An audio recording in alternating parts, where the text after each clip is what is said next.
Mana bugün жалпы dünya жүзүндө бизге окшогон мусулман мамлекеттерде мусулмандар чоң үмүт менен Аллахтын ыраазычылыгына ээ болобуз деп ушундай курбандык чалышып атышат.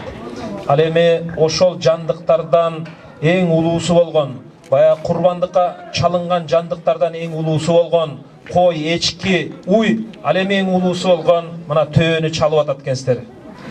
Караңыздар, ушул төө дагы Аллах үчүн курбандыкка чалынып атканын билип аткандай тым жатканын караңыздар.